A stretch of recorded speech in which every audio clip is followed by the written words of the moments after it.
దేవునికి మహిమ కలుగునుగాక. ప్రియా దేవుని సంగమా, ఈ చక్కని సమయంలో దేవుని వాక్యాన్ని ధ్యానించుకోవడానికి దేవుడిచ్చిన ఈ మంచి అవకాశాన్ని బట్టి దేవుని స్తుతిస్తూ ఉన్నాను. దేవుని వాక్యాన్ని ధ్యానించుకోవటం అనేటువంటిది సమయాన్ని సద్వినియోగపరుచుకోవటమే. వాక్యము మరి మనలను జీవింపచేసే ఆహారం ఇది. రెండు మిత్రులారా, కాసేపు దేవుని వాక్యాన్ని ధ్యానిద్దాం. అలాగే సత్యస్రవంతి అనే కార్యక్రమాన్ని చక్కగా మీరు చూస్తూ ఉన్నారు. దేవుడు మిమ్మల్ని ఆశీర్వదించునుగాక. మరి మానవ జీవితాలలో మనిషికి ఎన్ని ఉన్నా స్వేచ్ఛ అనేటువంటిది అత్యవసరమై ఉన్నది కదా. ఎందుకంటే మనిషికి స్వేచ్ఛ లేకపోతే అతడు సంతోషంగా జీవించలేడు. అవును కదా. ఒక జైల్లో ఉన్నటువంటి ఒక వ్యక్తి ఉన్నాడు అనుకోండి, అతనికి ఆహారం పెడతారు, బట్టలు ఇస్తారు, కానీ అతనికి లేనిదల్లా స్వేచ్ఛ. తన ఇష్టం వచ్చినట్లుగా బ్రతకటం అవ్వదు, తనకిష్టమైన రుచిగల ఆహారం తినడానికి అవ్వదు, వారు ఏం పెడితే అదే తినాలి. తనకిష్టమైన రంగులు కలిగినటువంటి బట్టలు వేసుకోవడానికి అవ్వదు, వారిచ్చిన బట్టలే వేసుకోవాలి. అలా బయటికి వెళదామంటే అవ్వదు, బంధువులతో మాట్లాడదామంటే అవ్వదు. 4 గోడల మధ్య అతన్ని బంధిస్తారు, స్వేచ్ఛ ఉండదు. ఆహారం ఉన్నా బట్టలు ఉన్నా స్వేచ్ఛ ఉండదు. స్వేచ్ఛ లేనటువంటి జీవితము చాలా భయంకరం. దేవుడు మానవులను ప్రేమించి స్వేచ్ఛనిచ్చాడు. ఆ విషయాన్ని మనం గమనించాలి. నిజంగా ఈ విషయంలో దేవుని పట్ల మనం చాలా కృతజ్ఞత భావము కలిగి ఉండాలి. ఆదికాండము 2వ అధ్యాయము 16వ వచనం ఒకసారి చూస్తే, మరియు దేవుడైన యెహోవా ఈ తోటలోనున్న ప్రతి వృక్ష ఫలములను నీవు నిరభ్యంతరముగా తినవచ్చు. ఆదామవ్వలను దేవుడు పుట్టించాడు. అంతకుముందే మరి అనేకమైన చెట్లను వేశాడు, వృక్ష ఫలాలను. అక్కడ వృక్ష ఫలములు అంటే చాలా వృక్ష ఫలములు వేశాడు. అందులో నీవు నిరభ్యంతరముగా తినవచ్చు. అక్కడ నిరభ్యంతరం అనే మాట కూడా చక్కని స్వేచ్ఛను సూచిస్తుంది. అంటే చాలా రకాల వృక్షాలు, చాలా రకాల వృక్ష ఫలాలు అక్కడ ఉన్నాయి. అందులో నీకు ఏది ఇష్టముగా అనిపిస్తే దాన్ని తిను, లేకపోతే అన్నీ తిను.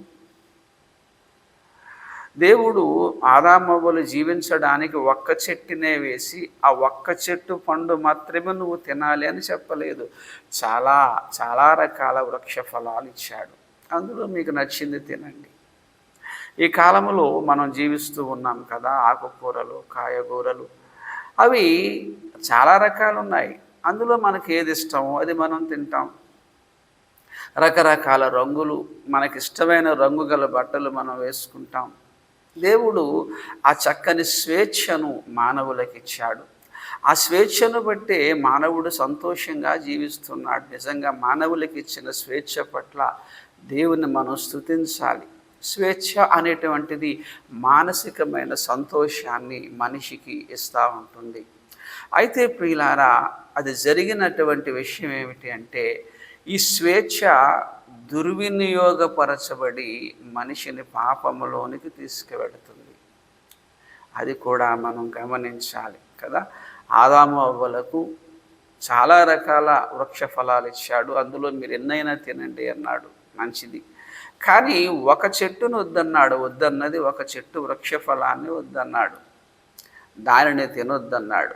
తినొద్దన్నది ఒక చెట్టు వృక్ష ఫలాన్నే. తినమన్నవి చాలా వృక్ష ఫలాల చెట్లు ఉన్నాయి. అక్కడ ఫ్రీడమ్ ఇచ్చాడు, నువ్వు వీటిని తినండి, వాటిని తినకండి. అయితే ఆదామవ్వలు దేవుడిచ్చిన స్వేచ్ఛను దుర్వినియోగపరుచుకొని దేవుడు వద్దన్న ఆ వృక్ష ఫలాన్ని తిన్నారు. అంటే అక్కడ జరిగింది ఏమిటంటే, స్వేచ్ఛ దుర్వినియోగపరచబడింది.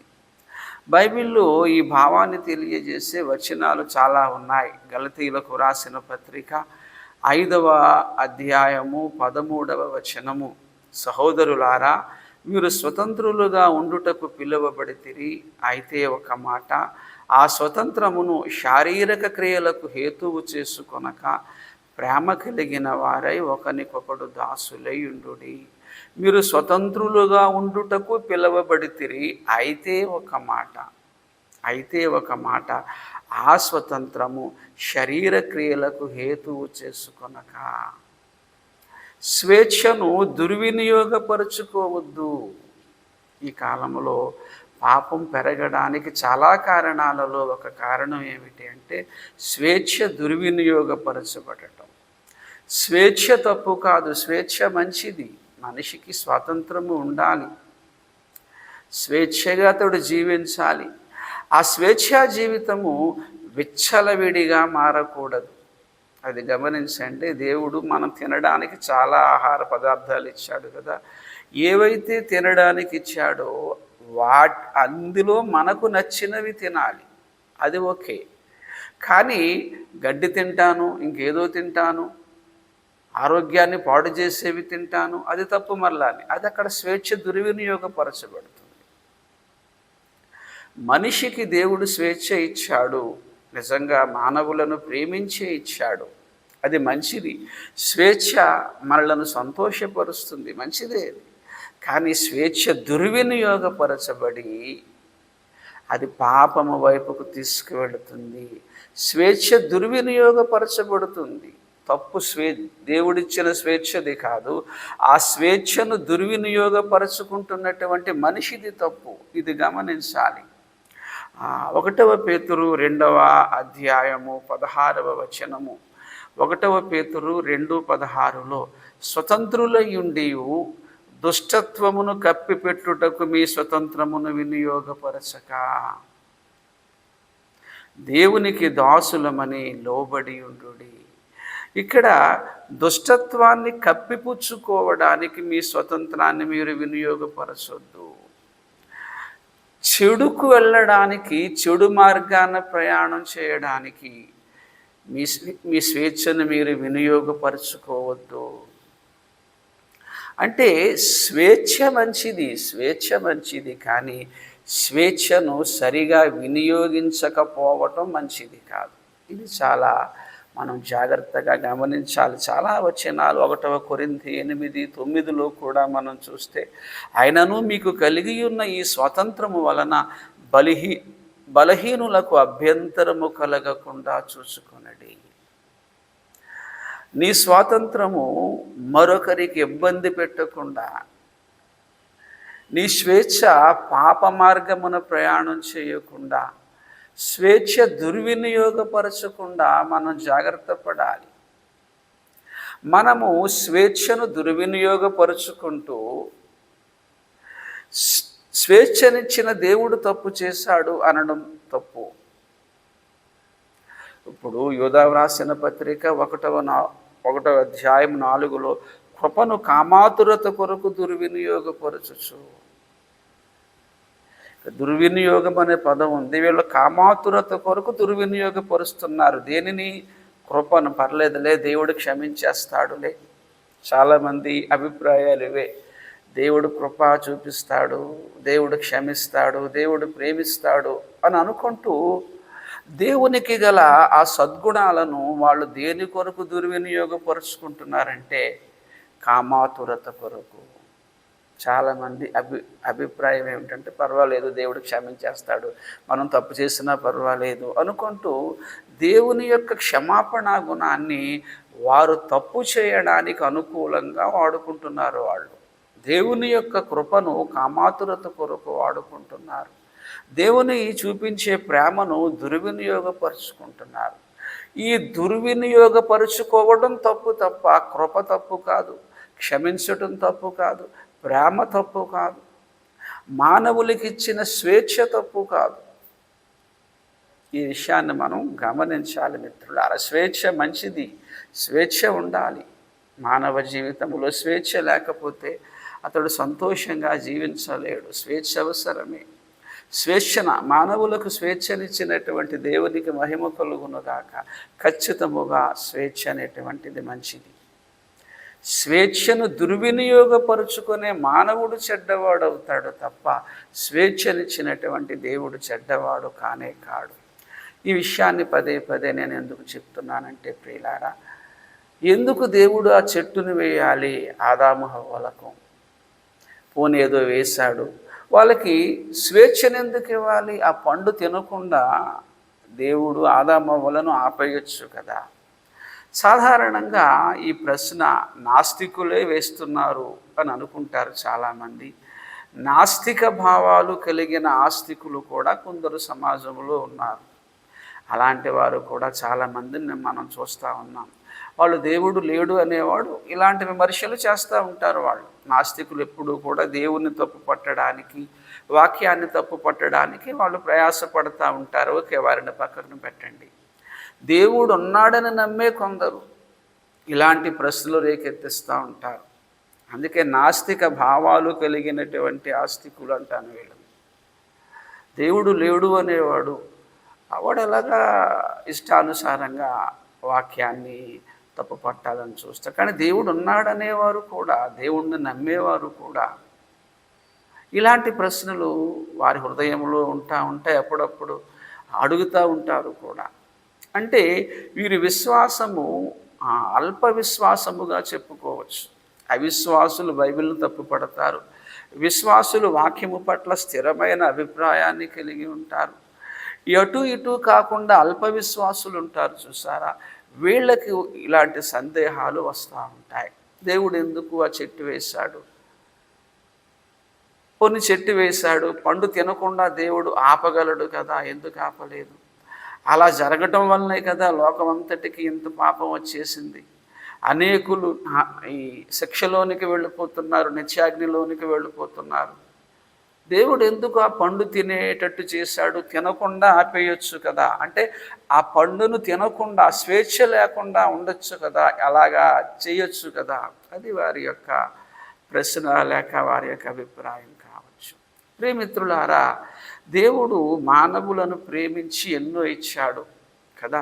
ప్రేమించే దేవునికి ప్రేమించబడాలి అనేటువంటి కూడా ఒక ఆశ ఉంటుంది.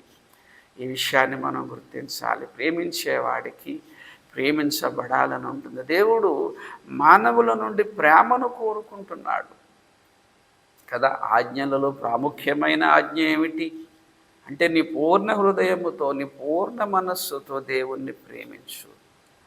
దేవుడు ఆజ్ఞలు జారీ చేశాడు, మనిషికి స్వేచ్ఛనిచ్చాడు. స్వేచ్ఛనివ్వటం అంటే ఆజ్ఞలు పాటించవచ్చు, ఆజ్ఞలు అతిక్రమించవచ్చు కూడా. ఆ ప్రొవిజన్ కూడా ఉంది, దానినే స్వేచ్ఛ అంటాం. అయితే మీరేం చేయాలంటే ఆజ్ఞలను పాటించాలి. అంటే ఆజ్ఞలను అతిక్రమించే అవకాశం ఉన్నా సరే వాటిని అతిక్రమించకుండా పాటిస్తే అందులో ఏముంటుంది? ప్రేమ ఉంటుంది. అందుకే ఆజ్ఞలను పాటించడంలో దేవునిని ప్రేమించి మనం ఆజ్ఞలను పాటించాలని బైబిల్ చెప్తా ఉంది. చూడండి, ద్వితీయోపదేశ కాండము 5వ అధ్యాయము 10వ వచనం చూడండి. ద్వితీయోపదేశ కాండము 5వ అధ్యాయము 10వ వచనము. నన్ను ప్రేమించి నా ఆజ్ఞలు గైకొని వారి విషయములో 1000 తరముల వరకు కరుణించువాడనై ఉన్నాను. ఆజ్ఞలు గైకొనటములో ముందేమనుంది? నన్ను ప్రేమించి. నన్ను ప్రేమించి అంటే దేవునిని ప్రేమిస్తూ మనం ఆజ్ఞలు పాటించాలి. అంటే మనం ఆజ్ఞలను పాటించడంలో ప్రేమ ఉండాలి. ఇది ఎప్పుడు వస్తుంది ప్రేమ?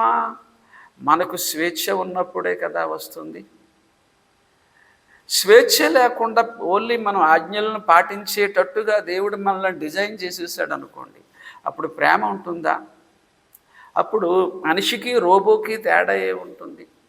మనం భూమి మీద జీవిస్తున్నాం కదా, మనకు అనేకమైనటువంటి వస్తువులు మనకు సేవలు చేస్తూ ఉన్నాయి.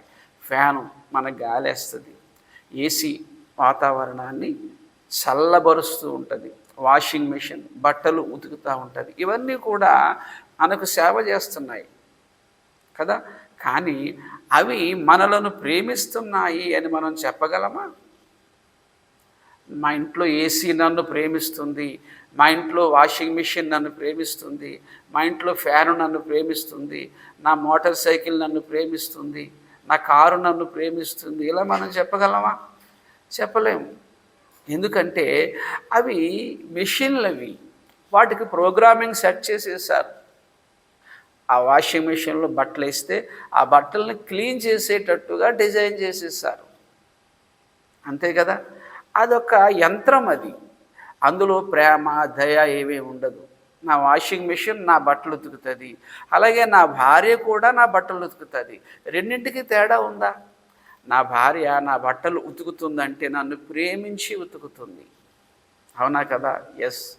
నా భర్త బట్టలు ఇవి, నా భర్త ఆఫీస్కి వెళ్ళాలి, డ్యూటీకి వెళ్ళాలి కనుక నా పట్ల ప్రేమతో నా భార్య బట్టలు ఉతుకుతుంది. వాషింగ్ మెషిన్ కూడా అదే పని చేస్తుంది. కానీ వాషింగ్ మెషిన్ నన్ను ప్రేమిస్తుందని నేను చెప్పగలనా? చెప్పలేను. కారణం ఏంటంటే అది ఒక యంత్రం. దానికి కొంత ప్రోగ్రామింగ్ సెట్ చేసేస్తారు, లోపల అలాగ డిజైన్ చేస్తారు. అది అతిక్రమించలేదు. ఇచ్చిన ప్రోగ్రాం ప్రకారం ఆ మిషన్ పనిచేస్తుంది తప్ప ఇచ్చిన ప్రోగ్రాంకి వ్యతిరేకంగా అది పనిచేయదు. ఎందుకంటే దానికి ఆ స్వేచ్ఛ లేదు. ఆ స్వేచ్ఛ లేదు. ఫ్యాన్ స్విచ్ చేశాను అనుకోండి, నేను ఆగను అని ఫ్యాన్ ఆగలేదు, అది తిరిగేస్తుంది. అది గాలైతే వస్తుంది, కానీ అది నన్ను ప్రేమించటం లేదు. కానీ నా బిడ్డలు నాకు ఇలా విసురుతున్నారు అనుకోండి, గాలి, మా డాడీకి చెమట పట్టింది అని నా బిడ్డలు నాకు చిన్న విసునకర్రతో గాలి విసురుతున్నారు అనుకోండి, నన్ను వాళ్ళు ప్రేమిస్తున్నారు. ఎలా చెప్పగలుగుతున్నాం? నా భార్య బట్టలు ఉతుకుతుంది, నా బిడ్డలు నాకు గాలి విసురుతున్నారంటే బట్టలు ఉతకకుండా కూడా ఆమె ఉండగలదు, కానీ అది మానేసి నన్ను ప్రేమించి నన్ను ఉతుకుతుంది. అంటే ఏం తెలుసుకున్నాం మనం? మనిషికి స్వేచ్ఛ ఉన్నప్పుడే ప్రేమ ఉంటుంది. ఆజ్ఞలను మనం పాటించగలము, ఆజ్ఞలను మనం అతిక్రమించగలము, రెండూ చేయగలం. ఆ స్వేచ్ఛ మనకు దేవుడే ఇచ్చాడు. కానీ ఆజ్ఞలు మనం అతిక్రమించటం మానేసి ఎన్ని కష్టాలు వచ్చినా, ఎంత బాధ వచ్చినా ఆజ్ఞలను మనం పాటిస్తున్నాం ఈరోజు. కారణం ఏంటి అంటే దేవుని పట్ల మనకున్న ప్రేమ. ఒక్కోసారి ప్రియులారా, దేవుని ఆజ్ఞలను పాటించడానికి మనం శ్రమలు అనుభవించవలసి వస్తుంది. అవునా కదా? మిషన్కి శ్రమలు ఉంటాయా? అలా ఏ ఉండవు కదా. మనిషికి కదా శ్రమలు. ఎందుకు వచ్చే శ్రమలు అంటే అతిక్రమించే ఒక అవకాశం ఉంది, పాటించే ఒక అవకాశం ఉంది. కానీ మనం అతిక్రమించడం పక్కకు పెట్టేస్తున్నాము. ఆజ్ఞలు పాటించడానికి ఎంత కష్టమైనా, ఎన్ని శ్రమలైనా ఆజ్ఞలను పాటించడానికే మనం ప్రయాసపడుతున్నాము. అందులో ప్రేమ ఉంటుంది. అతిక్రమించే స్వేచ్ఛ ఉండాలి, పాటించే స్వేచ్ఛ ఉండాలి. అప్పుడు అతిక్రమించటం మానేసి మనం పాటించినప్పుడే మన దేవుణ్ణి మనం ప్రేమిస్తున్నామని అర్థము. స్వేచ్ఛలోనే ప్రేమ ఉన్నది. స్వేచ్ఛ లేకపోతే ప్రేమే ఉంటుంది కా? దేవుడు మానవులకు ఆజ్ఞలు జారీ చేశాడు, స్వేచ్ఛను ఇచ్చాడు. అంటే వాళ్ళు అతిక్రమించగలరు, పాటించగలరు. కానీ అతిక్రమించటం మానేసి ఎంత కష్టమైనా పాటిస్తున్నారంటే వీళ్ళు నన్ను ప్రేమిస్తున్నారు, వీళ్ళు నన్ను ప్రేమిస్తున్నారు అని అర్థం. ఈ విషయాన్ని మనం గమనించాలి ప్రియులారా. ఈ విషయాన్ని మనం గమనించాలి. ఎందుకంటే ఈ విషయాన్ని నేను దేవుణ్ణి ఏదో తప్పు పట్టేద్దామనే ప్రయత్నం చాలామంది చేస్తూ ఉన్నారు. అది విచారకరమైన విషయము. దేవుని వాక్యం మనం అర్థం చేసుకోవాలంటే మనలో పరిశుద్ధాత్ముడు ఉండాలి. స్వేచ్ఛ దుర్వినియోగపరచబడకూడదు. దేవుని గురించి మనం ఆలోచించటంలో కూడా స్వేచ్ఛ దుర్వినియోగపరచబడుతుందేమో. చాలామంది ఉద్దేశములో నాకిష్టమైనట్లుగా వాక్యం ఉండాలి, నాకిష్టమైనట్లుగా దేవుడు ఉండాలి అనే భావన కలిగి ఉంటారు. ఇలాంటి వారిలో కొద్దిమంది దేవుడు ఉన్నాడని నమ్మేవారు కూడా ఉంటారు. అందుకే నేను అంటున్నాను, వీళ్ళు పరిపూర్ణముగా ఆస్తికులని చెప్పలేము, పరిపూర్ణముగా నాస్తికులని చెప్పలేము. నాస్తిక భావాలు కలిగినటువంటి ఆస్తికులు వీళ్ళు.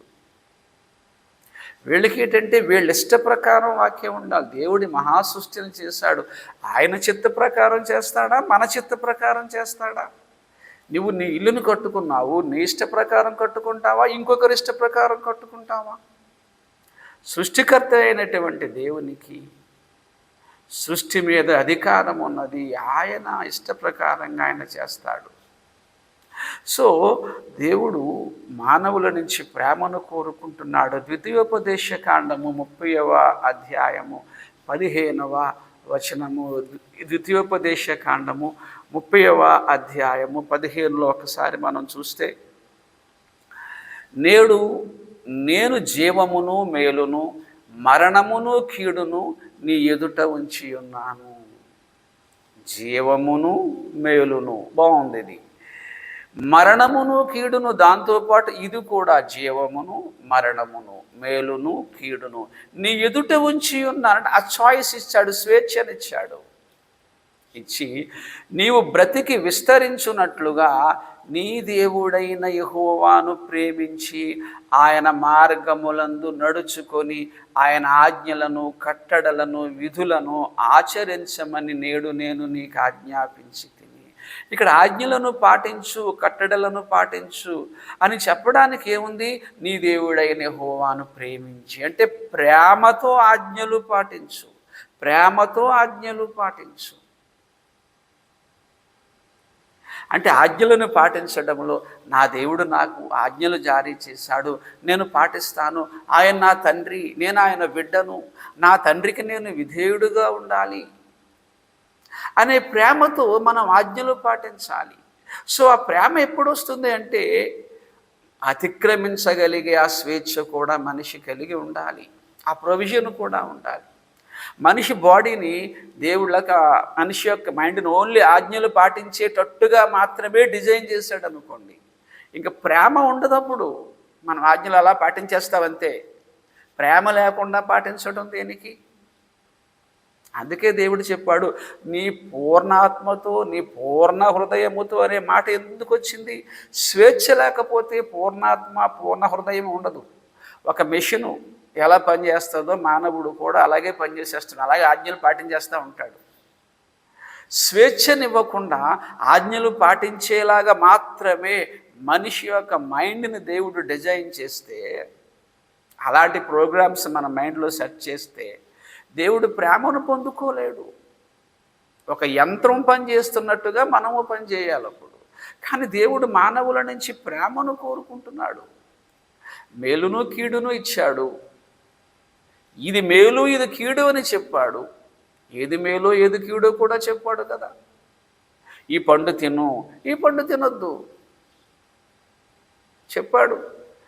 అంటే ఆజ్ఞను పాటించమని చెప్పాడు, మనిషికి స్వతంత్రాన్ని ఇచ్చాడు. అందులోనే మనిషికి ప్రేమ వస్తుంది. ఓహో, నా దేవుడు ఆజ్ఞలు, నా దేవుడు వద్దన్నాడు కనుక నేను తినను. మనిషికి ఆలోచన శక్తి ఇచ్చాడు, స్వతంత్రాన్ని ఇచ్చాడు కదా. సో వీటి ద్వారా మనం దేవునిని ప్రేమించి ఆయన ఆజ్ఞలు మనం గైకొనాలి. దేవుడు మానవులకు స్వేచ్ఛనివ్వటంలో తప్పేవి చేయలేదు. ఏదో ఆదామవ్వలుడు దేవుడు అన్యాయం చేశాడు, మానవ జాతికి దేవుడు అన్యాయం చేశాడనే భావనతో కొద్దిమంది ఉంటున్నారు. అలా ఎందుకు చేశాడు, అలా ఎందుకు చేశాడు? ఆదామవ్వలకు దేవుడు అన్యాయం చేసేసాడా? అక్కడే వాళ్ళకి పాప ప్రాయశ్చిత్తం కూడా చేశాడే, అవునా కదా. చర్మపు చొక్కాయలు ఇచ్చాడంటే అర్థం ఏంటి? ఒక జంతువు అక్కడ బలైపోయింది కదా. చర్మపు చొక్కాయలు ఎలా వచ్చే, చర్మం ఎలా వచ్చిందంటే ఒక జంతువు బలైంది అక్కడ. అంటే అక్కడే పాప ప్రాయశ్చిత్తం జరిగింది, అక్కడే వారికి క్షమాపణ జరిగింది. దాన్ని మీరు ఎందుకు పట్టించుకోవడం లేదు? తినడానికి చాలా పళ్ళు ఉన్నాయి కదా. దేవుడు వద్దన్న ఆ పండునే వీళ్ళిద్దరూ ఎందుకు తినాలి? ఎందుకు మరి ఆదాముని ఎందుకు అన్నారు, ఆదామవ్వలను ఎందుకు అన్నారు? విమర్శించడంలో కూడా పక్షపాతమే. తినడానికి చాలా వృక్ష ఫలాలు ఇచ్చాడా, వాటితో హ్యాపీగా జీవించవచ్చు. ఈ పండు తినొద్దనే ఒక ఆజ్ఞను కూడా జారీ చేశాడా? కేవలం సాతాను ప్రేరేపణకు లొంగి, భార్య ప్రేరేపణకు లొంగి ఉద్దేశపూర్వకంగా కావాలని దేవునికి అవిధేయులయ్యారు వాళ్ళు. దేవదూతల వంటి వాళ్ళమైపోవాలి మేము, ఇంకా కొన్ని వెర్షన్స్లో చూస్తే దేవుని వంటి వాళ్ళమైపోవాలి మేము. అవిధేయతతో ఆదామవ్వలు ఆ పాపం చేశారు. ఆదామవ్వలను అనకుండా చెట్టేయడము దేవుని తప్పు, అస్వేచ్ఛనివ్వటం దేవుని తప్పు. పక్షపాతము, విమర్శించడంలో కూడా పక్షపాతమే. వాళ్ళు ఏమైనా ఆకలేసేసి ఇంకే పళ్ళు లేక పళ్ళు తిన్నారా? వాళ్ళు కాదే, బోళ్ళు వృక్ష ఫలాలు ఉన్నాయి. దేవునిపై వ్యతిరేక భావముతోనే ఉద్దేశపూర్వకంగానే వాళ్ళ తప్పు చేశారు. తప్పు ఆదామవ్వలదే. ఆదామవ్వలదే న్యాయమైన తీర్పునివ్వాలి. స్వేచ్ఛనిచ్చిన దేవుని తప్పు కానే కాదు. అయితే అప్పటికీ కూడా దేవుడు వాళ్ళకి ప్రాయశ్చిత్తాన్ని, పాప ప్రాయశ్చిత్తాన్ని ఒక జంతు బలినిచ్చాడు. మనిషి పాపం చేస్తున్నప్పుడు దాని ప్రాయశ్చిత్త మార్గాన్ని కూడా దేవుడు ఏర్పాటు చేస్తే దేవుణ్ణి విమర్శించడం ఏమిటండి? దేవుడు లేడనేవాళ్ళు అంటారు, ఓకే, వాళ్ళ హృదయంలోనే ఒక దేవుని పట్ల ఒక చెడు భావన ఉంటుంది కనుక వాళ్ళు అలా అంటారు. దేవుడు నమ్ముకుంటున్నటువంటి వాళ్ళు కూడా ఇలాంటి వ్యాఖ్యానాలు చేస్తుంటే వారి విశ్వాసము చాలా తక్కువ స్థాయిలో ఉన్నది. విశ్వాసాన్ని కొంచెం మీరు అభివృద్ధి పరుచుకోవాలి. దేవుని మాటలు అర్థం చేసుకోవడానికి ఆత్మ నడిపింపు కావాలి. పరిశుద్ధాత్ముడు ప్రేరేపించాలి. దేవుని వాక్యం అంటే సామాన్యమైన విషయం కాదు. ఇది చదువుతున్నది మన హృదయంలోనికి గ్రహింపుకు రావాలంటే ఆయన మనకి ఇవ్వాలి. ఆయన మన హృదయాన్ని తెరవాలి. ఇప్పుడు అందుకే అంటాను, ప్రార్థన చేసుకుని వాక్యాన్ని చదవండి. మనకు నచ్చినట్లుగా చేయటం కాదు. దేవుడు మనకు ఇష్టం వచ్చినట్టు ఎందుకు చేస్తాడు? చెట్టేయటం తప్పు, స్వేచ్ఛనివ్వటం తప్పు, అలా ఎందుకు అనుకోవాలి మనం? పండు తిన్నటువంటి ఆదాము హవ్వలది తప్పు. పండు తిన్నటువంటి ఆదాము హవ్వలది తప్పది, అంతే తప్ప దేవునిది తప్పు కాదు. దేవుని వాక్యం మనకు నచ్చేలా ఉండాలంటే అవ్వదు. దేవుడు మన ఇష్టానుసారంగా చేయడు. దేవుడు మనకిచ్చిన స్వేచ్ఛను మనము సద్వినియోగపరుచుకొని దేవుని ఇష్ట ప్రకారంగా మన ఇష్టాలను మార్చుకోవాలి. దేవునికి ఏది ఇష్టమో నాకు అదే ఇష్టం. దేవుని చిత్తము ప్రకారమే నేను జీవిస్తాను. అదే భక్తి జీవితంలో ప్రాముఖ్యమైన విషయం. దేవుడు అందుకే స్వేచ్ఛనిచ్చాడు. చివరిగా చిన్న మాటను కూడా, చిన్నపాటి వార్నింగ్ లాంటిది కూడా ఇస్తున్నాడు దేవుడు. ప్రసంగి గ్రంథము 7వ అధ్యాయము 13వ వచనము, దేవుని క్రియలను ధ్యానించుము, ఆయన వంకరిగా చేసిన దానిని ఎవడు చక్కపరుచును? ఇక్కడ ఆయన వంకరిగా చేసిన దానిని ఎవడు చక్కపరుచునంటే ఆయన వంకరగా చేశాడని కాదు. నీకు వంకరగా అని నీకు అనిపిస్తే నువ్వు దాన్ని ఏమన్నా మార్చగలవా? ఏమైనా చేసేయగలవా? చెట్టేయడం నీకు ఇష్టం లేదు, ఏమైనా ఆపేయగలవా? ఆదాము చేసిన పాపం మానవులందరికీ సంక్రమించటం అంత బాగోలేదండి. ఏమైనా ఆపేస్తావా నువ్వు? ఆదాము చేసిన పాపం అట మానవులందరికీ సంక్రమించటం అది వాళ్ళకి నచ్చలేదట. అలాగే ఏమైనా ఆపేయగలవా? కాంపెన్సేషన్గా యేసు పరిశుద్ధత మానవులందరికీ వస్తుంది, అదేం అక్కర్లేదా? ఇదెక్కడ విమర్శ? ఆదాము చేసిన పాపం అట మానవులందరికీ రావటం. అందుకే నేను అంటున్నా, వీళ్ళు నాస్తిక భావాలు కలిగిన ఆస్తికులు. యేసుని విశ్వసిస్తే ఆయన పరిశుద్ధత మనకు వచ్చింది కదా, దాన్ని ఎందుకు ఆలోచించరు? తినడానికి చాలా వృక్ష ఫలాలను ఇచ్చాడు కదా, అయినా సరే వద్దన్న దాన్ని ఎందుకు చేయాలి ఆదామవ్వలు? ప్రియ దేవుని సంఘమా, కాస్త విమర్శించడంలో కూడా పక్షపాతం ఉంటుందేమో ఆలోచించండి. నాస్తికులు ఆలోచించాలి, నాస్తిక భావాలు కలిగినటువంటి ఆస్తికులు ఆలోచించాలి. నీకు వంకరగా నీకు అనిపిస్తుంది, ఏమైనా మార్చేస్తావు? ఇప్పుడైతే ఏమైనా మార్చేయగలవా నువ్వు? భూమి గుండ్రంగా ఉండడం నీకు ఇష్టం లేదు, మార్చేస్తావా? సూర్యుడు తూర్పును ఉదయించడం నీకు ఇష్టం లేదు, మార్చేస్తావా? ఆదాము పాపం మానవాళికి సంక్రమించడం నీకు ఇష్టం లేదు, ఆపేస్తావా? ఏం చేసేస్తావు? నువ్వెంత, నీ శక్తి ఎంత అని దేవుడు ప్రశ్నిస్తున్నాడు. ఈ ప్రశ్న ఎందుకు వేస్తున్నాడంటే మితిమీరినటువంటి వాళ్ళకి, ఈ స్వనీతి కలిగినటువంటి వాళ్ళకి, నా ఇష్ట ప్రకారం దేవుడు ఉండాలనే భావించే వారికి అడుగుతున్నాడు, నువ్వేమన్నా మార్చేయగలవా? దేవుడు చేస్తున్న వాటికి మనం విధేయులై ఉండాలి తప్ప ఎదురాడకూడదు. అది మనకే నష్టం. ఆయన జ్ఞానం ఎక్కడా, మానవ జ్ఞానం ఎక్కడా? ఆయన శక్తి ఎక్కడా, మన శక్తి ఎక్కడా? మనిషి దేవుని పట్ల విధేయత కలిగి ఉండాలి తప్ప దేవునిని ప్రశ్నించేసి దేవుడు చేసిన పనులను తప్పు పట్టేసి అంత గొప్పవాడు కాదు మానవుడు. మొట్టమొదటిగా మనకున్న జ్ఞానం ఎంత మనం తెలుసుకోవాలి, మనకున్న శక్తి ఎంతో మనకు తెలుసుకోవాలి. ఈ మహావిశ్వాన్ని చూస్తున్నప్పుడే దేవుడు ఎంత జ్ఞానవంతుడో ఎంత శక్తివంతుడో మనం గ్రహించాలి. అలాంటి దేవునికి మనం విధేయులుగా ఉండాలి తప్ప దేవునికి ఎదురాడకూడదు. ప్రియ దేవుని సంగమా, దేవుడు న్యాయవంతుడు, దేవుడు ప్రేమ కలిగిన వాడు, దేవుడు అన్యాయస్తుడు కాడు, దేవుడు పక్షపాతము లేనటువంటి వాడు. ప్రతి మానవుణ్ణి రక్షించాలని ఆయన కోరుకుంటున్నాడు. కనుకనే తన కుమారుడైన యేసుక్రీస్తును భూమి మీదకు పంపాడు. మన పాప శిక్ష ఆయనకు విధించాడు. అది న్యాయమేనంటారా చెప్పండి? మరి ఆదాము పాపం మనకు రావటం న్యాయమా అంటున్నారు కదా. మరి మన పాప శిక్ష యేసుకి విధించడం న్యాయమా? అందులో దేవుని ప్రేమను మీరు ఎందుకు తెలుసుకోలేకపోతున్నారు? చెట్టు వేయటం న్యాయమా? స్వేచ్ఛనివ్వటం న్యాయమా? పండు తినడం న్యాయమా అని ఆదామవ్వని అడగండి. అది నీకు చాలా చెట్లు ఇచ్చాడు, చాలా వృక్షాలు ఇచ్చాడు కదా అయ్యా తినడానికి, వద్దన్నది అదే ఎందుకు తిన్నావు, నీకు అది న్యాయమా అని ఎవరిని అడుగుతారు? మన ఆదామవ్వని అడగాల్సింది మానిపోయి దేవుడు చెట్టేసి తప్పు చేశాడు, స్వేచ్ఛ నుంచి తప్పు చేశాడు. అన్యాయపు తీర్పులు తీర్చకండి.